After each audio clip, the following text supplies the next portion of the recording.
সাড়ে আগেই চলে যাচ্ছি।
ঠিক আছে,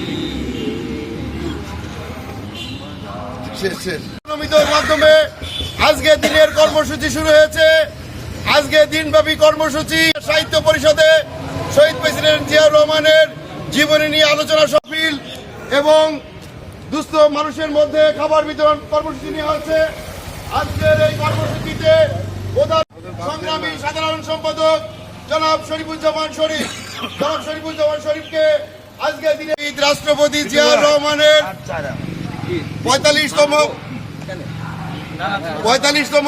শাহাদত বার্ষিকী উপলক্ষে চুয়াডাঙ্গা জেলা অনুরোধ রাখছি।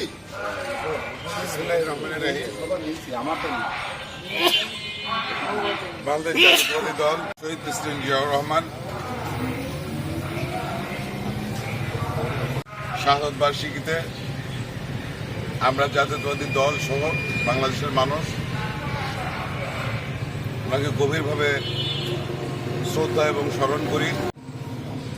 ৭১-এর পরে এই বাংলাদেশ সফলভাবে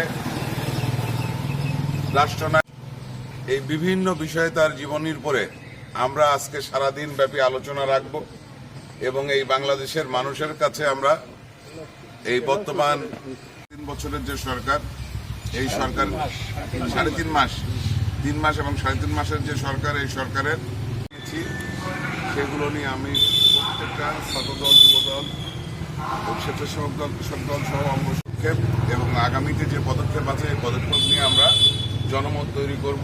জনমত সেগুলো নিয়ে আলোচনা করব যে আগামীতে আমরা এই এই এই বাংলাদেশের জন্য কি করতে চাই, আমাদের সরকার কি করছে সেগুলো নিয়ে আমরা আলোচনা করব। সবাইকে বেলা 11টার সময় এই সাহিত্য পরিষদ চত্বরে শহীদ প্রেসিডেন্ট জিয়াউর রহমানের জীবনী নিয়ে যে সেমিনার হবে সেই সেমিনারে উপস্থিত থাকার জন্য আহ্বান জানাচ্ছি। সবাইকে ঐক্যবদ্ধ থেকে এই কর্মসূচি পালন করার জন্য অনুরোধ জানাচ্ছি। সবাই ভালো থাকবে। আজকে 30শে মে শহীদ প্রেসিডেন্ট জিয়াউর রহমানের 45তম শাহাদত বার্ষিকীর দিনব্যাপী যে কর্মসূচি, সেই কর্মসূচির সকালবেলা এই পতাকা উত্তোলনের মাধ্যম দিয়ে শুভ উদ্বোধন ঘোষণা করা হবে।